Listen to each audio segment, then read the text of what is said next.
Hi, welcome to N school classes. I am Sarath. Political science ഡൊമെയിൻ്റെ sessions ആണ് നമ്മൾ handle ചെയ്യാൻ പോകുന്നത്.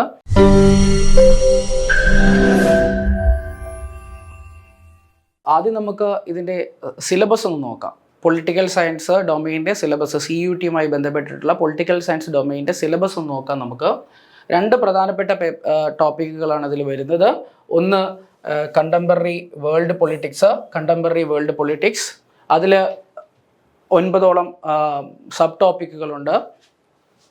Called war era in world politics, അതുപോലെ തന്നെ disintegration of the second world and collapse of ബൈപോളാരിറ്റി, അതുപോലെ US dominance in world politics, alternative centres of economic and political powers, South Asia in the post-Cold War era, then international organizations in unipolar world, security in contemporary world, environment and natural resources in global politics, globalization and its critics.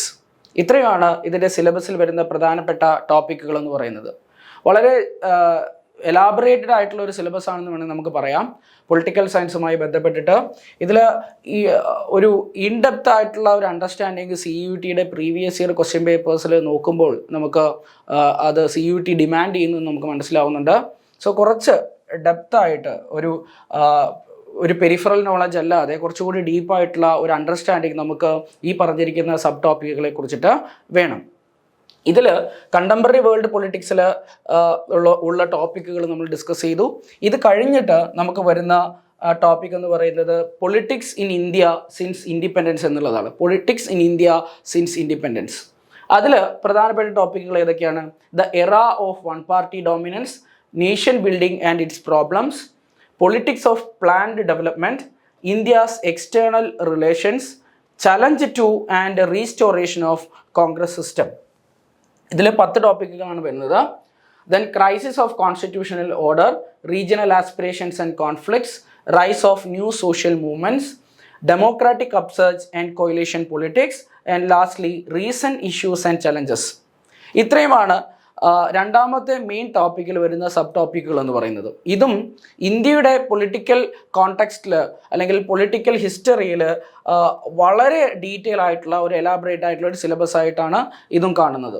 ഇവിടെയും നമുക്ക് കുറച്ചുകൂടി ഡെപ്തിലേക്ക് ഇറങ്ങിയിട്ടുള്ള ഒരു ഡീപ്പായിട്ടുള്ള ഒരു knowledge നമുക്ക് ഇവിടെയും ആവശ്യമായിട്ടുണ്ട്. Okay, ഇനി ഇതിലെ micro ടോപ്പിക്കുകൾ എന്തുകൊണ്ട് ഞാനിപ്പോൾ പറഞ്ഞില്ല എന്ന് ചോദിച്ചാൽ ടോപ്പിക് ബൈ ടോപ്പിക് ആണ് ഞാൻ നിങ്ങൾക്ക് സെഷൻസ് ഹാൻഡിൽ ചെയ്യുന്നത്. ഓരോ മൈക്രോ ടോപ്പിക്കുകളും നമ്മൾ കവർ ചെയ്തിട്ടാണ് പോകുന്നത്. അതുകൊണ്ട് തന്നെ ഓരോ ടോപ്പിക്കുകളും ഡിസ്കസ് ചെയ്യുമ്പോൾ തീർച്ചയായിട്ടും നമ്മൾ ആ മൈക്രോ ടോപ്പിക്കുകൾ നമ്മൾ പറയുന്നതാണ്. അതുകൊണ്ട് ഞാൻ ഇപ്പോൾ അതെല്ലാം പറഞ്ഞ് സമയം കളയുന്നില്ല. നമുക്ക് നേരെ ഇതിലെ ആദ്യത്തെ 2 ടോപ്പിക്കുകളിലേക്ക് കടക്കാം. അതിലെ ആദ്യത്തെ ടോപ്പിക്കായിട്ടുള്ള കണ്ടംപററി വേൾഡ് പൊളിറ്റിക്സ് എന്ന് പറയുന്ന ഭാഗം ഡിസ്കസ് ചെയ്ത് തുടങ്ങാം. അതിൽ ആദ്യത്തെ 2 സബ് ടോപ്പിക്കുകളാണ് നമ്മൾ എടുക്കുന്നത്. Cold war era in world politics, അതുപോലെ disintegration of the second world and the collapse of bipolarity. വളരെ വലിയ 2 ടോപ്പിക്കുകളാണ് cold war era in world പൊളിറ്റിക്സും disintegration of the second world and collapse of bipolarity എന്നുള്ളതും. ഇതിൻ്റെ അകത്ത് വരുന്ന ഓരോ മൈക്രോ ടോപ്പിക്കുകൾ ഏതൊക്കെയാണ്? ഇത് cold war era in world politics. അതിൽ നമുക്ക് പഠിക്കാനുള്ള പ്രധാനപ്പെട്ട കണ്ടന്റ് എന്ന് പറയുന്നത് രണ്ടാം ലോക മഹായുദ്ധത്തിന് ശേഷം, രണ്ടാം ലോക മഹായുദ്ധത്തിന് ശേഷം ആഫ്റ്റർ ദ സെക്കൻഡ് വേൾഡ് വാർ, രണ്ടാം ലോക മഹായുദ്ധത്തിന് ശേഷം ഉയർന്നു വന്ന 2 പവർ ബ്ലോക്കുകൾ. അതായത് ഈസ്റ്റേൺ ആൻഡ് വെസ്റ്റേൺ ബ്ലോക്കുകൾ. ആ 2 പവർ ബ്ലോക്കുകളെ കുറിച്ചിട്ട് USA-യുടെ ലീഡർഷിപ്പിലുള്ള വെസ്റ്റേൺ ബ്ലോക്കും, അതുപോലെ തന്നെ USSR സോവിയറ്റ് യൂണിയൻ്റെ ലീഡർഷിപ്പിലുള്ള ഈസ്റ്റേൺ ബ്ലോക്കും, ആ 2 ബ്ലോക്കുകളെ കുറിച്ച് ഡീറ്റെയിൽ ആയിട്ട് നോക്കാനുണ്ട്. അതുപോലെ തന്നെ കോൾഡ് വാറിൻ്റെ സമയത്ത് ഉണ്ടായ പ്രധാനപ്പെട്ട വിഷയങ്ങളും അത് ഏതെല്ലാം പ്രധാനമായിട്ടും യൂറോപ്പിലാണ് ഈ കോൾഡ് വാറുമായി ബന്ധപ്പെട്ടുള്ള കാര്യങ്ങളൊക്കെ നടന്നിട്ടുള്ളത്. ആ കാര്യങ്ങളൊക്കെയാണ് നമുക്ക് രണ്ടാമത്തെ സബ് ടോപ്പിക്കിൽ അല്ലെങ്കിൽ മൈക്രോ ടോപ്പിക്കിൽ ഡിസ്കസ് ചെയ്യാനുള്ളത്. ഇനി ഈ 2 സൂപ്പർ പവേഴ്സ് സോവിയറ്റ് യൂണിയനും USA-യും അവരുടെ ഡോമിനൻസിനുള്ള ചലഞ്ചസ് ആ സമയത്ത് അവരുടെ ഡോമിനൻസ് ഉള്ള ചലഞ്ചസ് എന്തൊക്കെയാണ് ഉണ്ടായത്? ഓക്കെ, ആ ബൈപോളാരിറ്റിക്ക് ഉണ്ടായിരുന്ന ചലഞ്ചസ് എന്തൊക്കെയാണ്? അതിൽ തന്നെ നമുക്ക് നോൺ അലൈൻഡ് മൂവ്മെന്റ്, അതുപോലെ തന്നെ ന്യൂ ഇന്റർനാഷണൽ എക്കണോമിക് ഓർഡർ, ഇങ്ങനെയുള്ള കാര്യങ്ങളൊക്കെയാണ് ഈ പറയുന്ന ടോപ്പിക്കിൽ ഡിസ്കസ് ചെയ്യാനുള്ളത്. ദെൻ കോൾഡ് വാറിന്റെ സമയത്ത് ഇന്ത്യയുടെ റോൾ എന്തായിരുന്നു? ഓക്കെ, ഇന്ത്യയുടെ റോൾ എന്തായിരുന്നു? ഇത്രയുമാണ് ഇതിൽ വരുന്ന മൈക്രോ ടോപ്പിക്കുകൾ എന്ന് പറയുന്നത്. സോ നമ്മൾ ഡിസ്കസ് ചെയ്ത് തുടങ്ങുന്ന മെയിൻ ടോപ്പിക് എന്ന് പറയുന്നത് കണ്ടംപററി വേൾഡ് പൊളിറ്റിക്സ് എന്ന് പറയുന്ന ഭാഗമാണ്. കണ്ടംപററി വേൾഡ് പൊളിറ്റിക്സ്, അതിൽ തന്നെ ആദ്യത്തെ 2 ടോപ്പിക്കുകൾ called war era in world politics, disintegration of the second world and collapse of ബൈപോളാരിറ്റി. അതിലെ ആദ്യത്തെ ടോപ്പിക്കിലെ മൈക്രോ ടോപ്പിക്കുകളാണ് ഇത്. ഓരോ ടോപ്പിക്കും നമ്മൾ ഡീറ്റെയിൽ ആയിട്ട് തന്നെ ഈ നമ്മുടെ സെഷൻസിൽ ഡിസ്കസ് ചെയ്തു പോകുന്നതാണ്. ഇനി രണ്ടാമത്തെ ടോപ്പിക് ഇതിൽ disintegration of the second world and the collapse of ബൈപോളാരിറ്റി. എന്താണ് ഈ second world? Okay, we know that we have first world, second world, അതുപോലെ തന്നെ തേർഡ് വേൾഡ് കൺട്രീസ് അല്ലേ? First world country, second world country, third world country, 3-ാം ലോക രാജ്യങ്ങൾ എന്നൊക്കെ പറയാറില്ലേ? 3-ാം ലോക രാജ്യങ്ങൾ. അങ്ങനെ എന്താണ് ഈ ഫസ്റ്റ് വേൾഡ് കൺട്രീസ്? ആരൊക്കെയാണ് ഈ സെക്കൻഡ് വേൾഡ് കൺട്രീസ്? ആരൊക്കെയാണ് ഈ തേർഡ് വേൾഡ് കൺട്രീസ്? ഈ കാര്യങ്ങളൊക്കെ നമുക്ക് അറിയേണ്ടതുണ്ട്. അതുപോലെ തന്നെ ഈ ടോപ്പിക്ക് നോക്കിയാൽ നമുക്ക് മനസ്സിലാവും disintegration of the second world ആണ്. സെക്കൻഡ് വേൾഡ് ഡിസിൻറ്റഗ്രേറ്റ് ചെയ്യപ്പെട്ടത്, disintegration of the second world എന്താണ്? ഓക്കെ, അതിൽ വേൾഡ് പൊളിറ്റിക്സിൽ ഉണ്ടായി വന്ന പുതിയ എൻറ്റിറ്റീസ് റഷ്യ, ബാൾക്കൻ സ്റ്റേറ്റ്സ്, അതുപോലെ തന്നെ central Asian States. Then introduction of democratic politics and capitalism in post communist, okay, post communist regimes, അതായത് Soviet യൂണിയന്റെ തകർച്ചയ്ക്ക് ശേഷം ഉണ്ടായി വന്ന പുതിയ രാജ്യങ്ങൾ. അതാണ് disintegration of the second world എന്ന് പറയുന്നത്. സോവിയറ്റ് യൂണിയന്റെ തകർച്ചയാണ്. ആ സെക്കൻഡ് വേൾഡിന് തകർച്ചയ്ക്ക് ശേഷം ഉണ്ടായി വന്ന രാജ്യങ്ങൾ, പോസ്റ്റ് കമ്മ്യൂണിസ്റ്റ് റെജീംസ്, അതിലേക്ക് ഡെമോക്രാറ്റിക് പൊളിറ്റിക്സും ക്യാപിറ്റലിസവും ഇൻട്രൊഡ്യൂസ് ചെയ്യപ്പെടുകയാണ്. അതുമായി ബന്ധപ്പെട്ട കാര്യങ്ങളാണ് രണ്ടാമത്തെ മൈക്രോ ടോപ്പിക്കിൽ നമുക്ക് പഠിക്കാനുള്ളത്.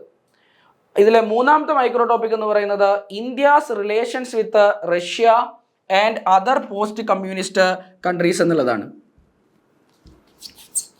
Okay, India's relation with Russia and other post communist countries എന്നുള്ളതാണ്.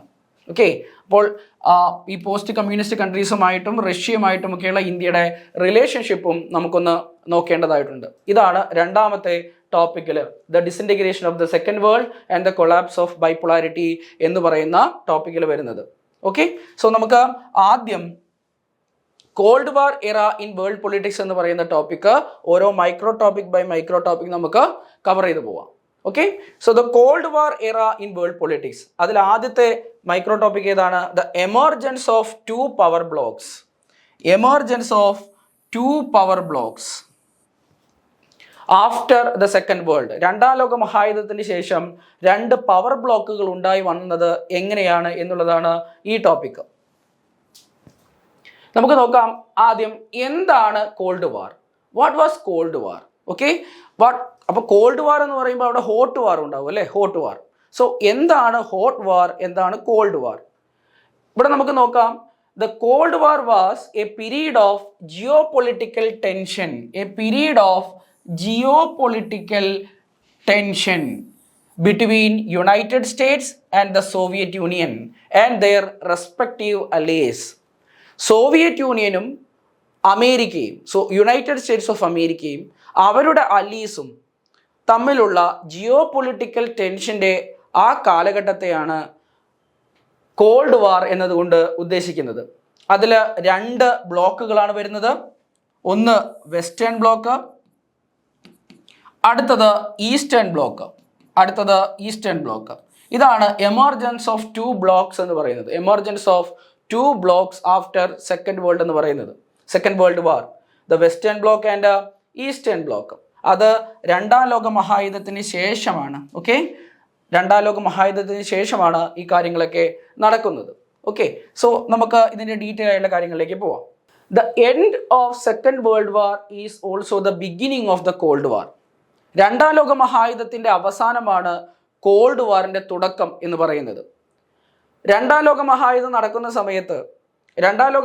നടക്കുന്ന സമയത്ത് ഈ ജർമ്മനിയും ഇറ്റലിയും അതുപോലെ തന്നെ ജപ്പാനും, ജർമ്മനി, ഇറ്റലി ആൻഡ് ജപ്പാൻ, ഈ രാജ്യങ്ങൾ വളരെ അഗ്രസീവായിട്ടുള്ള ആക്ഷൻസ് കാണിക്കുകയും അത് പിന്നീട് രണ്ടാം ലോക മഹായുദ്ധത്തിലേക്ക് വരികയും ആക്സിസ് പവേഴ്സ് എന്നാണ് അവർ അറിയപ്പെട്ടിരുന്നത്. Axis powers, Germany, Italy and Japan.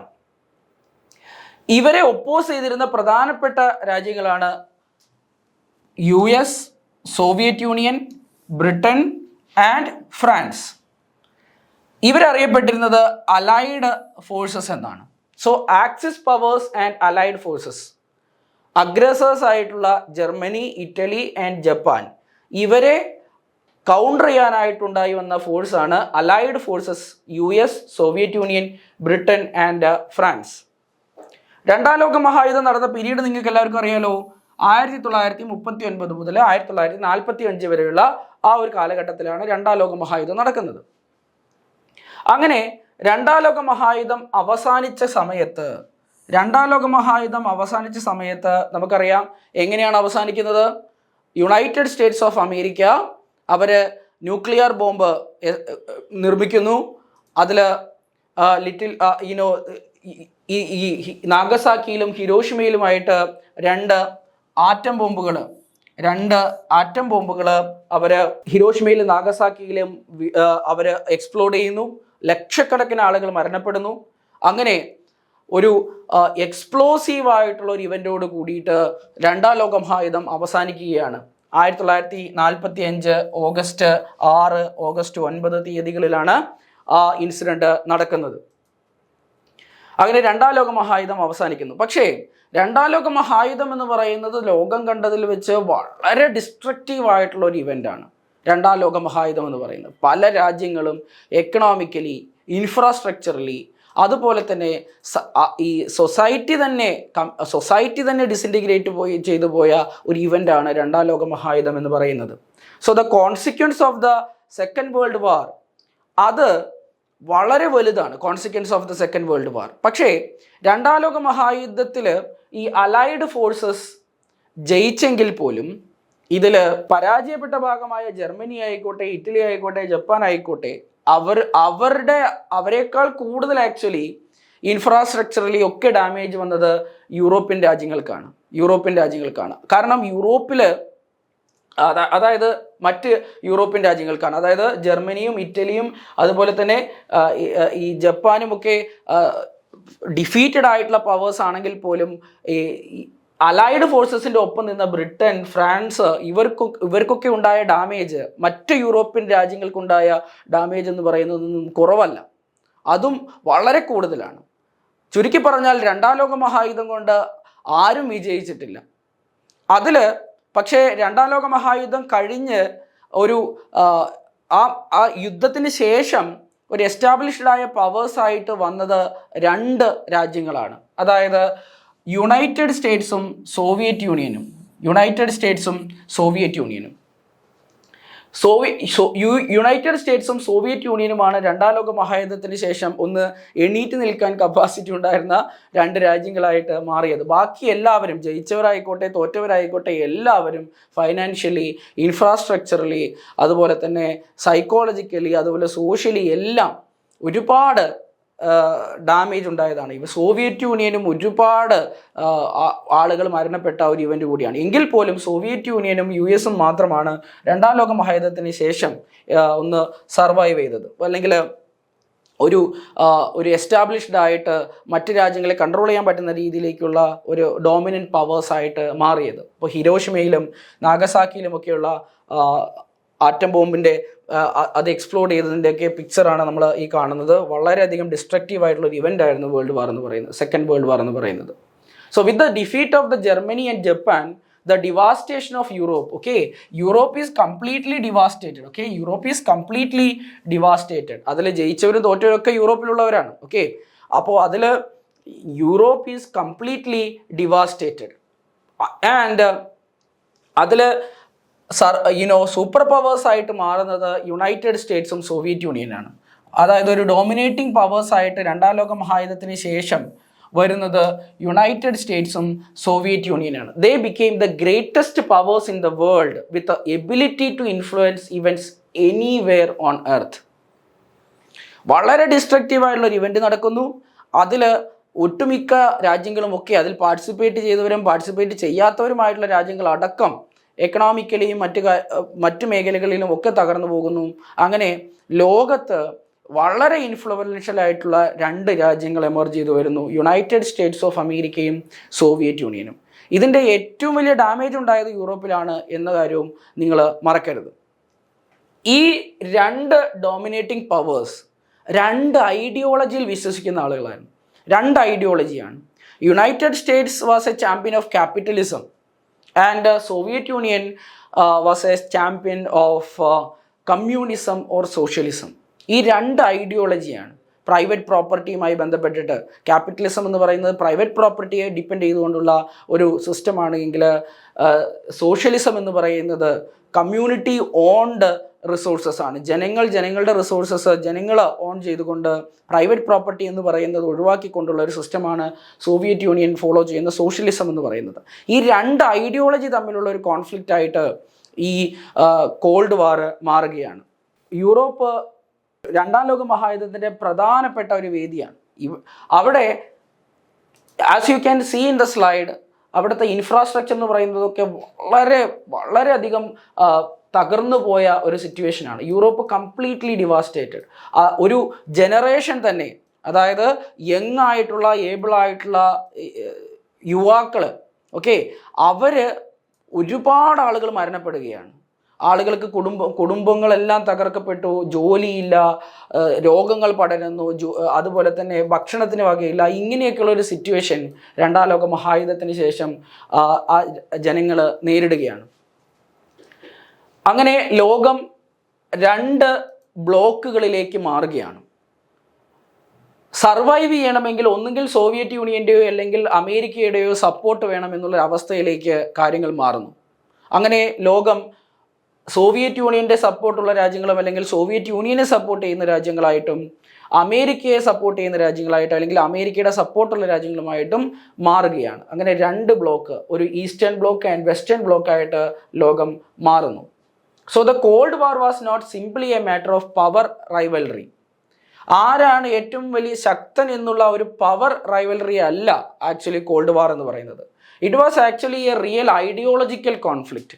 Real ideological conflict ആയിരുന്നു കോൾഡ് വാർ എന്ന് പറയുന്നത്. വെസ്റ്റേൺ അലയൻസ് എന്ന് പറയുന്നത്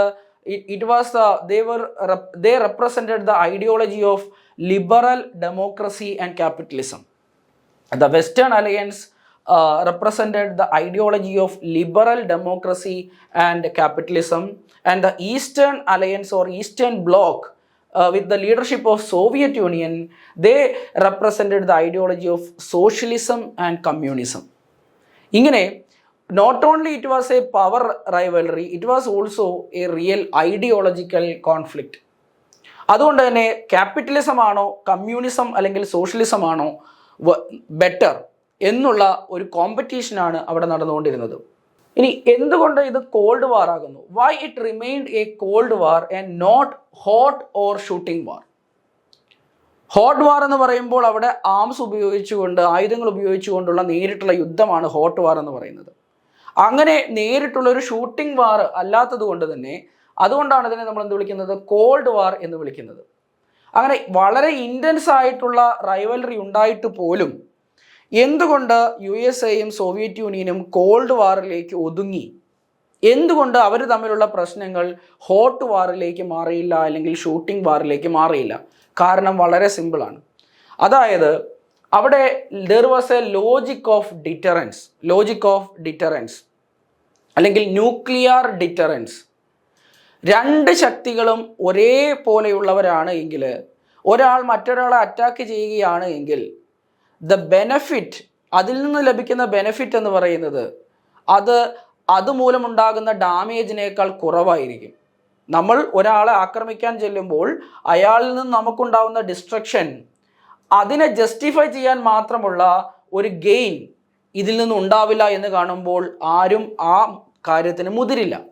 സോ ഒരു യുദ്ധത്തിലേക്ക് പോയിട്ട് അതിൽ നിന്നും പ്രത്യേകിച്ച് ലാഭമൊന്നും ഉണ്ടാകാൻ പോകുന്നില്ല, നഷ്ടമായിരിക്കും കൂടുതൽ എന്നുള്ള ചിന്ത, അതാണ് പിന്നീട് ഒരു യുദ്ധത്തിലേക്ക്, ഇത്രയും ലാർജ് സ്കെയിലായിട്ടുള്ള ഒരു യുദ്ധത്തിലേക്ക് ഈ രണ്ട് രാജ്യങ്ങളും തമ്മിൽ, അല്ലെങ്കിൽ ഈ രണ്ട് രാജ്യങ്ങളും അവരുടെ അലീസും തമ്മിലുള്ള പോകാഞ്ഞത്, ഒരു യുദ്ധത്തിലേക്ക് പോകാഞ്ഞത്. കാരണം എന്താണ്? ദ ലോജിക് ഓഫ് ഡിറ്ററൻസ്, അല്ലെങ്കിൽ മാഡ് എന്ന് പറയാം നമുക്ക്, mutually assured destruction, mutually assured destruction എന്നും പറയാം. So the idea is that no political gains would justify the destruction of their societies. ആ തിരിച്ചറിവാണ് ഇത് കോൾഡ് വാറായിട്ട് തന്നെ തുടരാനുള്ള കാരണം. രണ്ട് കൂട്ടരുടെ കയ്യിലും എന്തുണ്ട്? ന്യൂക്ലിയർ വെപ്പൺസ് ഉണ്ട്, വെപ്പൺസ് ഓഫ് മാസ് ഡിസ്ട്രക്ഷൻ. അതുകൊണ്ട് തന്നെ ഒരാളെ അറ്റാക്ക് ചെയ്തു കഴിഞ്ഞാൽ തിരിച്ചും അതേ രൂപത്തിൽ മറുപടി ലഭിക്കും എന്ന് ഇവർക്കറിയാം. അതുകൊണ്ടാണ് ഒരു ഷൂട്ടിംഗ് വാറിലേക്ക് ഈ rivalry പോകാഞ്ഞത്. So the two superpowers and the blocs led by them avoided a hot war because of the realization that fighting wars will be massively destructive. വലിയ നാശനഷ്ടങ്ങൾ ഉണ്ടാകുന്ന ഒരു ഇവൻ്റ് ആയിട്ട് അത് മാറും. അതുകൊണ്ട് തന്നെ the Cold War managed to ensure human survival. മനുഷ്യൻ്റെ നിലനിൽപ്പിന് ഒരു കാരണമായിട്ട് മാറി ഈ കോൾഡ് വാർ എന്ന് പറയുന്നത്.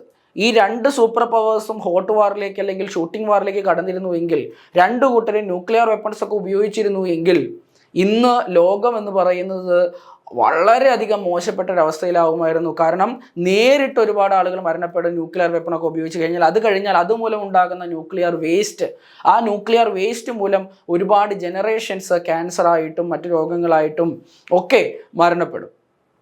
അതുകൊണ്ട് തന്നെ കോൾഡ് വാർ ഹോട്ട് വാർ ആകാഞ്ഞത് ഹ്യൂമൻ സർവൈവലിന് പോലും കാരണമായി എന്ന് വേണമെങ്കിൽ നമുക്ക് പറയാം. ഈ രണ്ട് പവർ ബ്ലോക്കുകൾ, ഈസ്റ്റേൺ ബ്ലോക്കും വെസ്റ്റേൺ ബ്ലോക്കും, അതിനെക്കുറിച്ചിട്ടാണ് നമുക്ക് ഇനി നോക്കാനുള്ളത്. ആദ്യം നമുക്ക് ഈ പ്രൊട്ടക്റ്റീവ് സൂപ്പർ പവർ എന്ന് പറയുന്ന കോൺസെപ്റ്റിലേക്ക് പോവാം. Protective super power. രണ്ടാം ലോക മഹായുദ്ധത്തിന് ശേഷം രാജ്യങ്ങളൊക്കെ തകർന്നടിഞ്ഞപ്പോൾ അവർക്ക് ഒരു സൂപ്പർ പവറിന്റെ പ്രൊട്ടക്ഷൻ ഇല്ലാതെ, അവരുടെ സപ്പോർട്ട് ഇല്ലാതെ മുന്നോട്ട് വരാൻ സാധിക്കില്ല എന്നുള്ളൊരു സിറ്റുവേഷനാണ്. അങ്ങനെ ലോകത്ത് സൂപ്പർ പവേഴ്സ് ആയിട്ട് മാറുന്നത് യുണൈറ്റഡ് സ്റ്റേറ്റ്സും സോവിയറ്റ് യൂണിയൻ USSRുമാണ്. അങ്ങനെ അവർ ഈ ചെറിയ രാജ്യങ്ങളുടെ പ്രൊട്ടക്റ്റീവ് സൂപ്പർ പവറായിട്ട് മാറുന്നു. അവരുടെ ഇൻഫ്ലുവൻസിലേക്ക് അവർ വരുന്നു. അവരുടെ താല്പര്യങ്ങൾ സംരക്ഷിക്കുന്നതിന് വേണ്ടിയിട്ട് ഈ ചെറിയ രാജ്യങ്ങൾ പ്രവർത്തിക്കുന്നു. ഈ ഒരു സിസ്റ്റമാണ് പ്രൊട്ടക്റ്റീവ് സൂപ്പർ പവർ എന്ന് പറയുന്നത്. ആ ചെറിയ രാജ്യങ്ങൾക്ക് they got the promise of protection, weapon, അതുപോലെ തന്നെ മറ്റ് എക്കണോമിക് എയ്ഡ്, ഇങ്ങനെയുള്ള കാര്യങ്ങളൊക്കെ പ്രൊട്ടക്റ്റീവ് സൂപ്പർ പവർ നൽകും.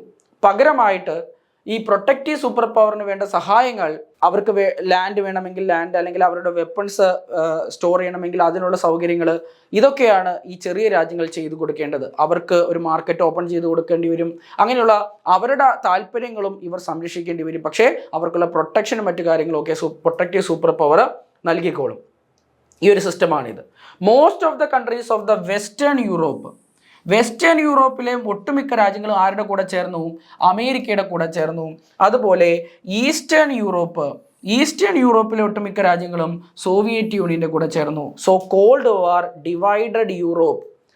ഓക്കെ, ഓൾറെഡി ഡിസ്ട്രക്ഷൻ സംഭവിച്ചിരിക്കുന്ന യൂറോപ്പിനെ കോൾഡ് വാർ ഡിവൈഡ് ചെയ്യുകയാണ്. വെസ്റ്റേൺ യൂറോപ്പായിട്ടും ഈസ്റ്റേൺ യൂറോപ്പായിട്ടും ഡിവൈഡ് ചെയ്യുകയാണ്. ഈസ്റ്റേൺ യൂറോപ്പ് സോവിയറ്റ് യൂണിയൻ്റെ കൂടെയും വെസ്റ്റേൺ യൂറോപ്പ് അമേരിക്കയുടെ കൂടെയും കൂടുകയാണ്. ഇങ്ങനെ രണ്ട് ബ്ലോക്കുകളായിട്ട് മാറുന്നു.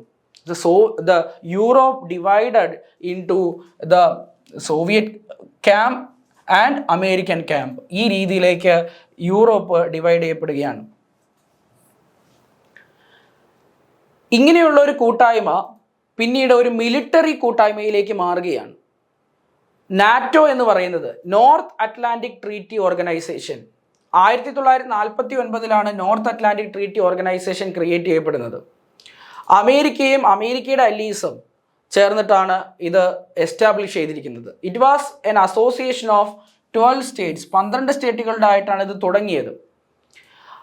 ഈ നാറ്റോ നോർത്ത് അറ്റ്ലാന്റിക് ട്രീറ്റി ഓർഗനൈസേഷൻ്റെ ഒരു പോളിസി എങ്ങനെയാണെന്ന് വെച്ച് കഴിഞ്ഞാൽ, ഒരു രാജ്യത്തിനെ അറ്റാക്ക് ചെയ്ത് കഴിഞ്ഞാൽ, നാറ്റോയിലുള്ള ഒരു രാജ്യത്തെ അറ്റാക്ക് ചെയ്ത് കഴിഞ്ഞാൽ ആ നാറ്റോയിലുള്ള ഒട്ടുമിക്ക എല്ലാ രാജ്യങ്ങളെയും അറ്റാക്ക് ചെയ്തതിന് തുല്യമാണ്.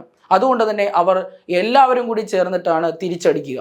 ഈ ഒരു സിസ്റ്റം അല്ലാതെ ഒരു കളക്റ്റീവ് സെക്യൂരിറ്റി. ഓക്കെ, നമുക്കതിനെ the concept of collective security എന്ന് പറയാം. എല്ലാവരും കൂടി ചേർന്ന് പരസ്പരം സംരക്ഷിക്കുക. The concept of collective security. ഇനി സോവിയറ്റ് യൂണിയൻ എങ്ങാനും ഏതെങ്കിലും ഒരു രാജ്യത്തെ ആക്രമിച്ചു കഴിഞ്ഞാൽ അത് എല്ലാവരെയും ആക്രമിച്ചതായിട്ട് കണക്കാക്കപ്പെടും. അങ്ങനെ 1949 നാറ്റോ എസ്റ്റാബ്ലിഷ് ചെയ്യപ്പെടുന്നത്.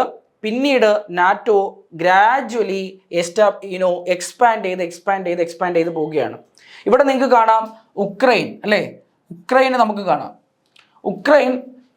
ഉക്രൈൻ നാറ്റോയിൽ ചേരുന്നതുമായി ബന്ധപ്പെട്ട വിഷയമാണ് ഇപ്പോൾ റീസെൻ്റ് ആയിട്ട് റഷ്യ ഉക്രൈൻ യുദ്ധത്തിന് കാരണമായിട്ടുള്ളത്. ഈ ഉക്രൈൻ ആരുമായിട്ട് ചേരുന്നതാണ്? നാറ്റോയിലേക്ക് ചേരുന്നതുമായി ബന്ധപ്പെട്ട വിഷയമാണ്. ഉക്രൈനും റഷ്യയും ഒക്കെ ആദ്യകാലങ്ങളിൽ സോവിയറ്റ് യൂണിയന്റെ ഭാഗമായിരുന്നു. റഷ്യ ഉക്രൈൻ്റെ ടെറിട്ടറി അവരുടെ ടെറിട്ടറിയാണെന്ന് ക്ലെയിം ചെയ്തുകൊണ്ടിരിക്കുന്ന സമയമാണ്. അപ്പോഴാണ് ഉക്രൈൻ നാറ്റോയിലേക്ക് ചേരാനുള്ള അപേക്ഷ കൊടുക്കുകയും അതിൻ്റെ പരിപാടികളിലേക്ക് കടക്കുകയും ചെയ്യുന്നത്. അത് ഒരു സെക്യൂരിറ്റി ത്രെട്ടായി കണ്ടുകൊണ്ടാണ് റഷ്യ ഉക്രൈനെ ആക്രമിക്കാൻ തുടങ്ങിയത്. ഇപ്പോഴും അതിൻ്റെ ചർച്ചകൾ നടക്കുന്നേ ഉള്ളൂ, അതിൻ്റെ സമാധാന ശ്രമങ്ങൾ നടക്കുന്നേ ഉള്ളൂ. ആ വിഷയം പണ്ട് ഉള്ള ആ കോൾഡ് വാറുമായിട്ട് കണക്റ്റഡ് ആണ് എന്ന് നിങ്ങൾ മനസ്സിലാക്കണം. പല സ്റ്റേജുകളിലൂടെയാണ് നാറ്റോ എക്സ്പാൻഡ് ചെയ്യപ്പെട്ടത്. പല സ്റ്റേജുകളിലൂടെ കൂടുതൽ അംഗങ്ങൾ നാറ്റോയിലേക്ക് ചേർന്നിട്ടുണ്ട്. 1949 ഇത്രയും രാജ്യങ്ങളാണ് നാറ്റോയിൽ ഉണ്ടായിരുന്നത്. പിന്നീട് 52, 90 ഈ കാലഘട്ടത്തിൽ ഇത്രയും രാജ്യങ്ങൾ ചേർന്നു. 99 ഇത്രയും രാജ്യങ്ങൾ ചേർന്നു. 2004, 2009 കാലഘട്ടത്തിൽ ഇത്രയും രാജ്യങ്ങൾ ചേർന്നു. അവസാനമായിട്ട് 2017, 20 ഇത്രയും രാജ്യങ്ങൾ ചേർന്നു. ഇനി ഒരുപാട് രാജ്യങ്ങൾ നാറ്റോയിലേക്ക് ചേരാൻ വേണ്ടിയിട്ട് ശ്രമിക്കുന്നുണ്ട്. അതാണ് നാറ്റോയുടെ കാര്യമെന്ന് പറയുന്നത്. നാറ്റോയ്ക്ക് മറുപടിയായിട്ട് സോവിയറ്റ് യൂണിയൻ എസ്റ്റാബ്ലിഷ് ചെയ്ത ഒരു സംവിധാനമാണ് വാർസോ പാക്ട് കൺട്രീസ് എന്ന് പറയുന്നത്. വാർസോ പാക്ട് നാറ്റോയ്ക്ക് മറുപടിയാണ്. വാർസോ പാക്ട് സോവിയറ്റ് യൂണിയന്റെ ലീഡർഷിപ്പിലുള്ള ഈസ്റ്റേൺ അലയൻസ്. അപ്പോൾ ഈസ്റ്റേൺ അലയൻസ് തുടങ്ങിയ ഒരു മിലിറ്ററി അലയൻസ് ആണ് വാർസോ പാക്ട് എന്ന് പറയുന്നത്. To counter NATO's forces 1955 Warsaw Pact establish ചെയ്യപ്പെടുന്നത്. സോ ഇതാണ് നാറ്റോ കൺട്രീസും അതുപോലെ തന്നെ വാർസോ പാക്ട് കൺട്രീസ് എന്ന് പറയുന്നത്. ദ ഈസ്റ്റേൺ യൂറോപ്പ് വാർസോ പാക്റ്റിൻ്റെ ഭാഗമായിട്ട് മാറുകയും വെസ്റ്റേൺ യൂറോപ്പ് അതുപോലെ യുണൈറ്റഡ് സ്റ്റേറ്റ്സ്, കാനഡ ഇങ്ങോട്ടേക്ക് നാറ്റോയുടെ മെമ്പേഴ്സായിട്ടും വരുന്നു. ഇങ്ങനെ ചെറിയ രാജ്യങ്ങൾ ഈ അമേരിക്കയെ പോലെയും സോവിയറ്റ് യൂണിയനെ പോലുള്ളവർക്കൊക്കെ എന്താണ് അവരെ കൊണ്ട് ഗുണം കിട്ടുന്നത്? അവർക്ക് അമേരിക്കയ്ക്കൊക്കെ എന്താ അവരെ കൊണ്ടുള്ള ഗുണം എന്ന് ചോദിച്ചു കഴിഞ്ഞാൽ അവർക്ക് ഓയില്, മിനറൽസ്, അതുപോലെ തന്നെ അവരുടെ വെപ്പൺസ് ലോഞ്ച് ചെയ്യാനും ട്രൂപ്സിനെ സ്റ്റേഷൻ ചെയ്യാനുമുള്ള ടെറിട്ടറി, അതുപോലെ സ്പൈ ചെയ്യാനുള്ള ലൊക്കേഷൻസ്, എക്കണോമിക് സപ്പോർട്ട്, പല സമയത്തും ചെറിയ രീതിയിലുള്ള എക്കണോമിക് സപ്പോർട്ട്, മിലിറ്ററി എക്സ്പെൻസസിനൊക്കെയുള്ള ഒരു ഷെയർ, ഇങ്ങനെയുള്ള കാര്യങ്ങളൊക്കെയാണ് ചെറിയ രാജ്യങ്ങൾ സൂപ്പർ പവേഴ്സിന് ഹെൽപ്ഫുൾ ആയിരുന്നത്. ഓക്കെ, ശ്രദ്ധിക്കുക. അങ്ങനെ the loyalty of ally suggested that the superpowers were winning the war of ideas as well. അതായത് എത്രത്തോളം അലീസ് ഉണ്ടോ അത്രത്തോളം അതിനെ ഇൻഡിക്കേറ്റ് ചെയ്യുന്നതാണ് എന്ത്? ക്യാപിറ്റലിസം ആണെങ്കിൽ ക്യാപിറ്റലിസമാണ് സുപ്പീരിയർ. കൂടുതൽ ആളുകൾ അമേരിക്കയുടെ കൂടെ ചേർന്ന് കഴിഞ്ഞാൽ ക്യാപിറ്റലിസമാണ് സുപ്പീരിയർ എന്നാണ് അതിൻ്റെ ഒരു ഇൻഡിക്കേഷൻ ആയിട്ട് വരുന്നത്. അതുപോലെ തന്നെ സോവിയറ്റ് യൂണിയൻ്റെ കൂടെ ആളുകൾ കൂടുതലായി കഴിഞ്ഞാൽ അത് കമ്മ്യൂണിസ്റ്റ് ഐഡിയോളജി സുപ്പീരിയർ ആണ് എന്നുള്ള ഒരു എന്താ പറയുക ഡയമെൻഷനിലേക്ക് വരും. ഇങ്ങനെയുള്ള കാര്യങ്ങളാണ് ഉള്ളത്. അപ്പോൾ ഇത്രയുമാണ് ഇതിലെ ആദ്യത്തെ മൈക്രോ ടോപ്പിക്കിൽ the establishment of 2 blocs after second world war എന്നതിൽ വരുന്ന പ്രധാനപ്പെട്ട കണ്ടന്റ് എന്ന് പറയുന്നത്. ഇനി നമുക്ക് അടുത്ത ടോപ്പിലേക്ക് പോവാം.